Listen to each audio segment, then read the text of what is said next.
Gusto mo bang ibenta yung talento mo sa social media?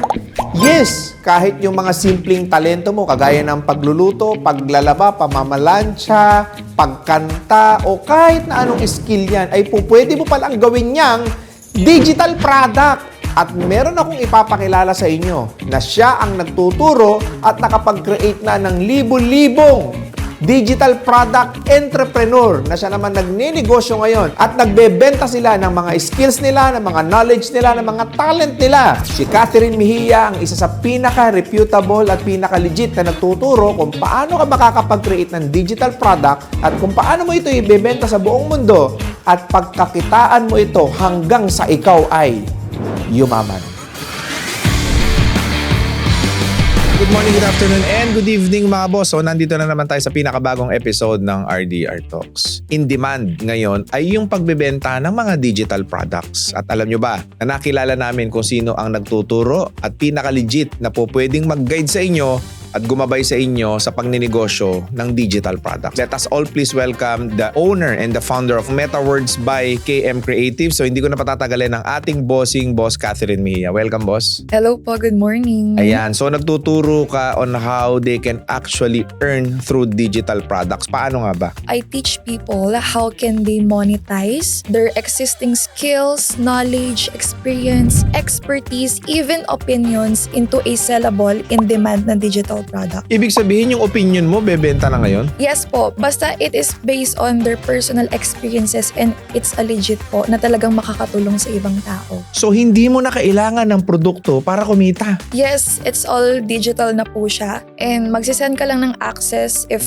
someone buys your product and they trust your brand, then technically you can be trusted when it comes to sharing kung ano yung alam mo. Kasi naniniwala po ako, boss, marami pong tao, lalo sa generation right now, na they need guidance na accessible talaga online, na hindi sobrang mahal and talagang meron silang matututunan at makukuhang value. Yung mga tao ngayon, mas gusto po nila ang convenience. And isa po yun sa nagiging help ng mga digital products. It provides convenience sa mga tao na wala na silang time mag-research pa, lalo na sa mga business owners, freelancers, OFW, sobrang busy na po nila. So that's why there's a demand sa digital product, lalo na if yung nagbebenta or yung creator ng digital product is talagang ang binebenta niya is based sa personal knowledge niya and merong makukuhang value yung mga buyer. To be honest, pwede siyang makita sa YouTube, pwede siyang makita sa TikTok, but the difference na po-provide po ng mga creator ng digital product based siya sa mga personal nilang experiences, hindi na siya kailangan pa na parang mag-trial and error, maghanap sa YouTube ng super daming recipes or information. Parang naka-breakdown na po siya. Ano talaga yung nagwo-work and ano yung dapat mong iwasan. So ayun po yung parang pinaka-solution na pinaprovide ng mga digital product these days. But I have one question, no? What is your background? At totoo nun, boss, na 13 years old pa lang po ako nun, online seller na po ako. Parang in-interview ko yun si Glenda, 12 years old, BA. Yung totoo ko pong kinikita ng online seller po ako. 13 13 years old. Oo. Nasa 10K lang po. Weekly. Pero lip-tint lang yun, boss. 40K monthly? Yes po. 13 years old yes, ka? Yes. Totoo po yun. And mga binebenta ko po nun, boss, mga lip tint, mga castor oil. Kanino mo binibenta? Sa mga classmate ko po, schoolmate ko. Kilala po ko sa school namin before na talagang online seller. Yung tipong kapag flag ceremony, boss, ang dami kong dalang eco bag. Ganon. So, popost mo muna sa social media mo, tapos mag-pre-order ka sa kanila. Opo, nagre-resell po ako ng mga products. Hindi pa po Okay. sikat si Orange App nung time na yon. Pero may COD sila. So ako noon, parang, sige, bahala na kung wala silang tiwala ako, magtitiwala ako. So that's why, yung mga murang product po doon, nire-resell ko siya. Tapos ako nagdi-deliver. Punta sa classroom nila or sa building nila. So, online selling siya in a way na post, tapos PM, Opo. tapos pagka-post, pagka-PM, place sila ng order, i-deliver mo sa mga classmate mo. Opo. At the age of 13. At the age of 13. How did you sustain and for how long kang kumita ng 10K on an average? Actually, boss, nung nag-16 years old na po ako, doon na po medyo parang tumaas yung tingin ko sa potential ng online selling. So, nag-release po ako ng sarili kong skincare and beauty business that time. Wala na siya ngayon, pero Safira Cosmetics po yung pangalan. Nung time na yun, boss, nangutang lang ako para masimulan siya kasi sabi ko, ay, ito na talaga yun. So magkano yung kikinapital mo nun? Nasa 6 digits po. po. Nangutang po ako sa magulang ng kaklase ko. Magkano? Specifically, 6 digits? Siguro mga around 120k po yung naano ko nun. 120K? Yes. Pero at the age of 13, kumikita ka na ng 40K, hindi ka man lang ba nakaipon ng 130K? Yun yung mistake ko, boss, when I was young. Kasi ang naging reason ko talaga, boss, bakit ako nag-online selling? Kasi yung iba, tutulungan daw yung magulang or para makaahon sa hirap, ganyan. Sa akin, baliktad po. Pambili ko lang po ng luho. Kaartihan ko. Parang ang dami ko pong gusto bilhin ng bata ako. So binili mo lahat? Hindi naman po lahat, pero hindi siya binibigay ng nanay ko sa akin kasi syempre limited lang yung budget. So that's why I really need to work hard sa mga bagay na gusto ko. Like, mga anong mga bagay ito? Kaartihan po, mga kakikayan, makeup. Nag-vlog po ako dati, sinishare ko yung mga makeup routine ko. Okay.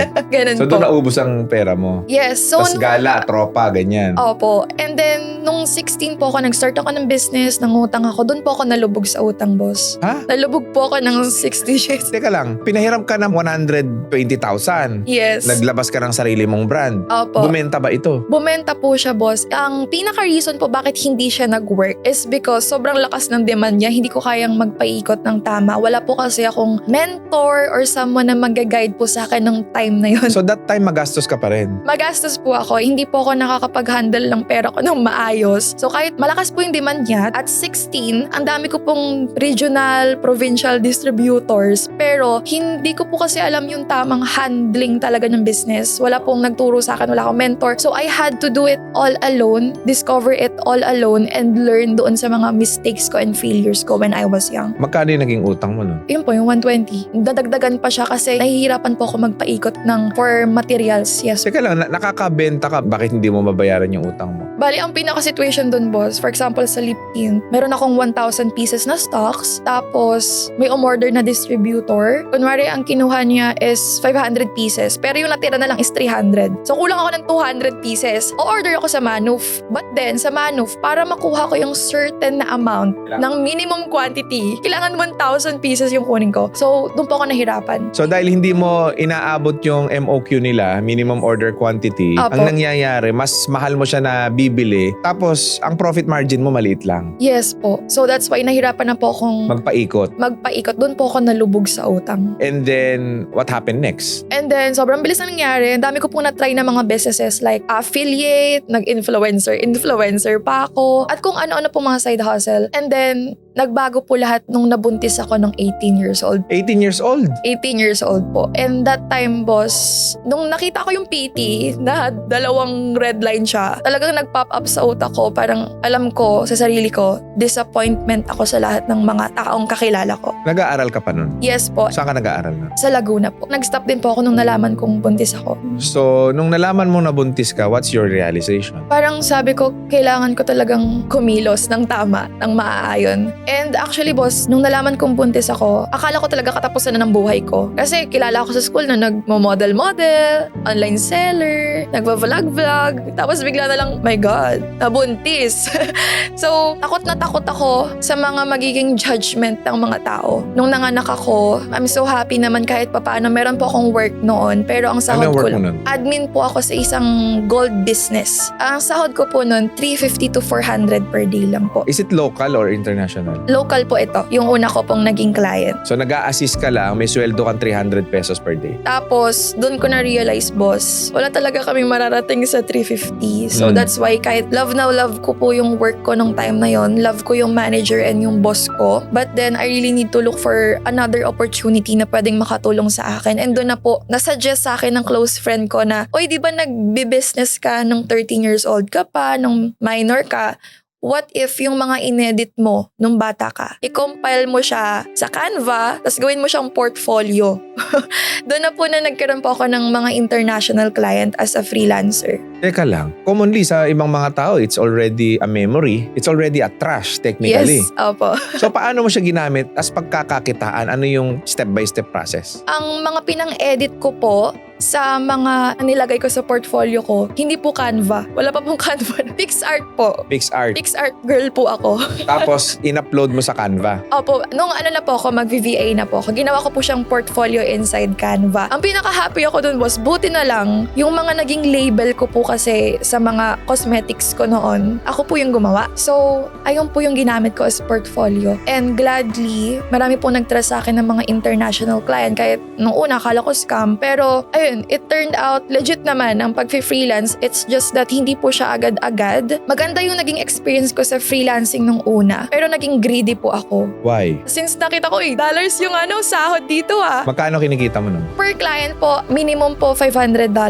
Minimum po yun. So that is roughly around mga magkano? 25K and up po, 25K. ganun. So, boss, naging greedy ako kasi sabi ko, okay, kung meron akong $500 sa isang client, why not? Dabihan ko yung client ko. So, naging marami po yung client ko. Umabot sa ilan? Parang 7 po yung pinakamarami. O di 7 times 25,000. Parang ganun ang kinita mo. Yes, sabihin natin minimum ganun po. Pero, meron pong ibang client doon na talagang premium. But then, na-burnout ako. Dahil breastfeeding po ako nun sa newborn baby ko. And I had to do it all alone. Yung partner ko, nagko-call center siya. Sa aming dalawa, parang ako yung may potential noon mag-English, ganyan. Mag-create ng mga edit. Oo. Ako po yung naging breadwinner. Na-burnout po ako kasi 7 yung client ko. Iba-iba po sila ng time zone. Napagod po ako. Breastfeeding pa ako. So, that's why naghanap ako ng ibang opportunity. May tanong ako sa'yo, no? It has been a debatable issue doon sa ginawa kong content, no? Is it really possible that you can actually earn 200,000 plus monthly as VA? Possible po siya, pero for me, in my personal experience, hindi po siya agad-agad. In my personal experience po, kailangan ko ng multiple clients to achieve that amount. Hindi po siya like isang client lang, tapos biglang marami na. And hindi po madaling magkaroon ng client, boss, sa pag-freelance kasi parang kailangan, meron akong 100 na client na a-applyan ko at sesendan ko ng portfolio. Possible doon, isa mag-reply. Sa mga magre-reply, possible isa yung maka-close or makuha kong client. So, I really did know my numbers that time. And naramdaman ko talaga yung kailangan ko sipagan mag-apply para makuha tong mga client na to. And akala kasi ng iba parang easy lang siya. Pero behind that, possible po. Okay, so yun, sa lahat ng mga gusto mag-VA, ayan, nasagot na sa atin yung katanungan. Sa mga VA, po pwede kayong mag-comment dyan, di ba? Na po pwede nyong sabihin, ano naman ang komento nyo dito kay Boss Catherine. Kasi ako, I believe na it's possible. However, it will just, drain you. Unless you know how to duplicate it and delegate it to other people. And isa yun sa naging problema ko, boss. Marami na po ako naging client. So, syempre, outsource tayo dyan. Ganyan. So, nag-outsource ka ng mga tao? Nag-outsource po ako. Pero ang naging problema po niya, boss, yung pinag-outsourcean ko, yung gawa niya, inulit ko lang din. Napakahirap kumita. Mahirap po. Kala lang na iba madali, like online lang. So, what is the better option? The better option po, it depends on the preference. Pero in my personal experience po, nag-work po sa akin yung digital products. Okay, so instead na you render service, sell that service as a tutorial. Yes, a tutorial, a guide, a shortcut. Wow, oo nga, pwede nga, no? Opo. Sige, paano yung gagawin? So, if gagawa ko ng digital product as a social media manager, pwede akong gumawa ng portfolio template or ng onboarding na template or yung mga Notion dashboard. Anything na ako mismo, user ako ng product na yon. I just want to help people na magamit din siya and it will help them na mas maging smooth yung productivity nila, yung handling ng client nila, mas mapataas yung rate po ng pag-close nila ng client nila. So yun po yung mga kind ng product na pwedeng gawin ng mga freelancer. Just for the understanding of our viewers, no? One,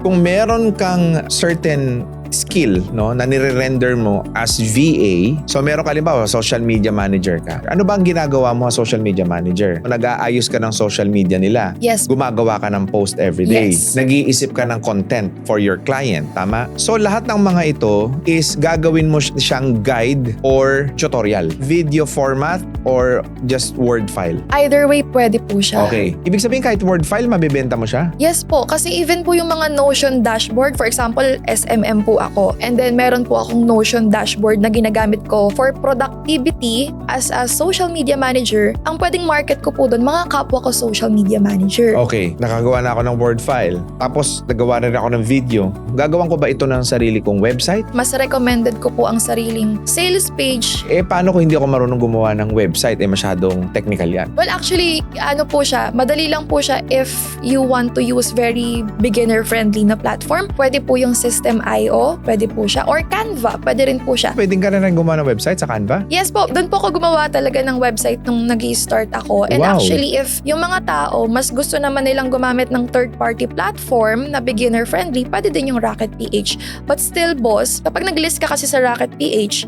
ang paniniwala ng iba, kapag nag-list ka ng product doon, bakit wala pa akong buyers? Bakit wala pa akong mga nag-check out? Ang reality po doon, kailangan mo pa rin siyang i-market.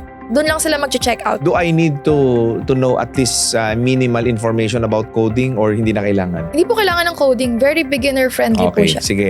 So may website na tayo. May produkto na tayo sa website. Paano ilo-launch? Okay, the first thing that you need to know po when it comes to launching a digital product, you need to finalize, of course, yung pinaka-foundation niya. First, kailangan mong i-test, eto bang product na to may demand talaga. So paano mo itetest? You can research po kung meron kang mga existing na mga competitors or for example, nanay po ako. What I can do if beginner po ako sa digital product, ang pwede kong marketan yung mga kapwa ko nanay. Because I know their struggles, their challenges, and I can be the solution provider po sa kanila. So ang digital product business po, hindi lang siya basta provide ng mga digital files. It's more on you solve problems. Ang mga digital product business owners po, they are still as problem solver po sila. So right after that, what happened next? Ipe-prepare mo yung mga materials. Like, for example, nakita mo may demand na. Pwede kang mag-create na ng product mock-up mo, yung pinaka-digital visual po niya, yung access page mo, you can launch it, and then you can start creating content as the marketing. How you will actually market it is through content creation. Yes. Okay? Or ads. Pwede rin po if meron ng budget itong seller na to, pero I highly recommend kasi boss is talagang creating their personal branding. Kagaya lang din po ng ginagawa natin para kasi mas maging trustworthy po talaga yung mga digital sellers. And ito po yung hindi alam ng iba. So kailangan din you need to have an audience na gusto mong iserve. For example, when it comes po sa pagkikreate ng content, magbibuild ka ng mga value-based na content. Number 2 is of course, you can also provide po yung mga entertainment just to attract yung circle of people na gusto mong makapasok sa account mo. Yeah. 70% create ka po ng awareness na content, Yeah. 20% sa entertainment, 10% para naman sa mga promotion. So, hindi po natin agenda na magbenta agad sa mga taong to. We need to prove ourselves to them na we want to provide value muna sa kanila before they trust us. Okay, so there's a selling part pa talaga that you have to establish and build trust. Yes po, kaya 10% lang po si promotional content. Yun po yung mga pagkakamali ng iba. Ang ginagawa nila, 90% promotional, benta na agad, 10% lang yung value, which is very wrong siya. Kaya mas hindi po nag-work sa iba. So, kaya kailangan may tama po siyang formula and guidance kung paano po papasukin yung ganitong industry. Nung na-discover mo yan, you are still a breastfeeding mom. Yes. Okay. Ano nangyari sa buhay mo right after mong ma-discover ito? In God's grace, no? Na-burnout ka dun sa multiple job. First thing muna boss, ang pinaka naging turning point ko po talaga, bakit ako naghanap ng ibang pagkakakitaan is yung moment na kailangan kong mangutang ng 1,000 pesos sa close friend ko. 1,000? Kailangan kong mangutang ng 1,000. Wala ka na talagang pera. Wala na, kahit freelancer ako, hindi naman po agad-agad yung sahod nun. Pero kailangan kong mangutang ng 1,000 pesos para sa antibiotic ng anak ko. Maliit yung bahay namin, like 25 square meters lang siya. Hindi ako makakapag-online selling like yung ginagawa ko dati na physical product. Kailangan ko maghanap ng business na digital lang siya. Nung nahanap ko si digital products, inaral ko po talaga siya all alone. Wala man akong guidance from anyone else. Nilaban ko siya, boss, kasi nakita ko yung potential niya. And yung anak ko, ayoko siya parang lumaki lang nang wala siyang nanay na like ipon man lang. Parang pangarap ko nun, boss, makuhanan ko lang siya ng insurance. And makuhanan ko yung sarili ko ng insurance. Kung ano man mangyari sa akin, at least secured yung anak ko. As you can see, boss, sa close friend ko ako humiram, hindi sa parents ko. Kasi I really want to prove na kaya ko yung sarili namin, no? Kaya ko yung family ko. Hindi namin sila guguluhin. Hindi kami magiging burden sa kanila. Kaya hindi sila yung first option. Kaya lang nang wala ng choice, Balik kay Papa. Okay. Balik talaga. And thankful naman ako dahil pinahiram niya ako. Magulang pa rin pagdating sa dulo. Yes po. Why? Kahit anong alitan, talagang meron kang peace sa heart mo na part sila. Di ka kayang tiisin. Hindi kayang tiisin. Kahit ako yung maldita or may pagkakamali ako, sila yung hindi makakatiis sa akin. Alam mo, totoo yan, no? Maraming mga tao, kapag ka nandun na sila sa bingit or emergency situation, yung magulang gagawin ng lahat. Lahat. Totoo po. Buhay, isusugal, lahat ibibigay sa'yo. Makatawid ka lang dun sa napakahirap na sitwasyon ng buhay na kinalalagyan. Yes, boss. Ganyan ang magulang. Pero most of the time, hindi natin nakikita yon. Kasi ang nakikita natin sa mga magulang natin is yung mga pangit. Nakakalimutan natin yung mga magagandang ginawa nila. Totoo po. So, magkano yung unang naging earnings mo sa digital product? Totoo po ito.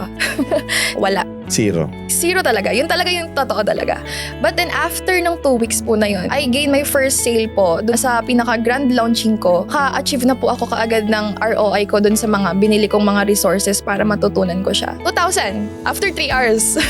Nung 2 weeks na wala. May 2K ka. May 2K na. Masaya na ako noon kasi parang sabi ko nga, basta makita ko lang na may potential siya, itutuloy ko to. Yeah, where's the hope coming from? That's only 2,000 pesos. Kasi boss, nakita ko na, oh my God, kung dati nga sa lip tint yung binibenta ko 150, masaya na ako. Galakad pa ako papunta sa room nila. Pero ito, 2,000 pesos. Ito, kumita ka ng 2,000. Sinend ko lang yung access. Nag-send ako ng group chat for support. So after nun, boss, 2 weeks after nung araw po na yun, I earned my first 20K. After 1 month, I earned my first 100K. Ano yung first digital products? Ano yung content na nilabas mo? So yung digital product po ng mga guide na binibenta ko, parang pang front lang siya. Pero ang pinaka-agenda ko po is matutunan nila kung paano talaga ako magturo, paano ako magsalita, and ano yung mga wisdom ko sa buhay. So that's why may bonus na parang free training. Ganun po. Karoon ka ng community. Nagkaroon po ako ng community. I'm so proud to say, isa po ako sa mga trusted na digital product mentor as of today. Yeah. And may mga nare-receive na rin po akong mga recognition and awards from someone na 1K hindi makahiram. After 2 months, I earned my first million. 2 buwan lang? After 5 months, I launched my first car. Magkano kinikita mo nun on the average? Noong time po na yon, 500K to 800K po. Ulitin ko buwan-buwan yan. Buwan-buwan po ito. And totoo po ito. And BIR registered po. Nagbabayad ka ng tax? Yes, nagbabayad ako Okay, ng hindi tax. ka natatakot, no? Now, with AI or artificial intelligence, gaano nakadali gumawa ng digital product? Sobrang bilis po, boss. Hindi naman literal na AI yung gagawa ng mismong digital product mo. Pero I personally use AI para mabilis makagawa ng mga extra element na pwede kong gamitin sa digital product when it comes to thinking new ideas, when it comes to brainstorming, ano yung magandang caption, ano yung magandang content, doon niya po ako natutulungan. Napapabilis po siya. And actually, boss, sa totoo lang po, right now, I teach people how to use AI to create their own ebook na Wow. hindi tunog robotic. Yes, hindi siya tunog robotic. Ikaw pa rin because I created a system kung paano mo siya mapoprogram properly na talagang kilala niya ikaw, paano ka magsalita. Yeah. So, hindi naman tayo magre-rely 100% with AI, pero it's very helpful na maging assistant para mas maging convenient yung pagka-create mo ng product and pagmamarket mo. And yung pinakamahalaga is yung pag-i-strategize. Gaano na karaming estudyante mo ngayon na tinuturuan? As of now, I think more than 12,000 na po worldwide. 12K? Yes. Worldwide? Worldwide. Even po yung mga OFW and yung mga ibang lahi. Right now po, if gusto nyo po magpaturo sa akin, super affordable. Ginawa ko siyang accessible sa masa. 799 lang po siya. Ay, so 799 pesos lang pala eh. Ilang session to? Meron po siyang included na mismong ebook guide na talagang ako yung nag-create ng ebook. And then, sa loob po nun, meron po mga mini courses. Ilan? 10 po, ganyan. 10? 10 po na At mini courses. 799 pesos? Yes, kasi gusto ko po, boss, yung mga magbabasa ng ebook ko, they will also experience, marinig ako paano talaga ako nagtuturo, paano ako nagsasalita without any script. Yeah, and paano yung process mo? Actually, automated lang po siya. Pwede po silang mag-check out nasa website ko, www.katmehia.com. Mabilis lang yung process. Pwede silang magbayad sa iba't ibang mga outlets right now. And boss, ang isa sa good news doon, sa 799 na yon, meron na rin silang access sa live course ko via Zoom. Kasama na yon. Yes po, and I do it, boss, because of my mission and my purpose. Hindi lang po siya basta profit. Kasi isa rin po ako sa mga dati nagbebenta ng mamahaling course. But then, I realize, and parang, ewan ko, binulong siguro sa akin ni Lord, na parang mas okay if I will help more people by making my guide and my teachings more accessible and affordable. Yes, make it accessible to the masses. Yes. Kasi sila ang may kailangan niyan. Opo, and eto po Bosa, about po sa digital product, pwede po talaga siyang matutunan sa TikTok or sa YouTube University. But the only difference ng guide ko, it's based on my personal experiences. It's based on my personal mga trials and errors na hindi na nila kailangan pang pagdaanan because even yung mga strategies at mga nag-work po sa akin na mga techniques ko, nilagay ko doon. May AI, may Canva tutorial guide, merong Rocket PH guide, all for $7.99. Question, kasi syempre medyo technical itong ginagawa mo.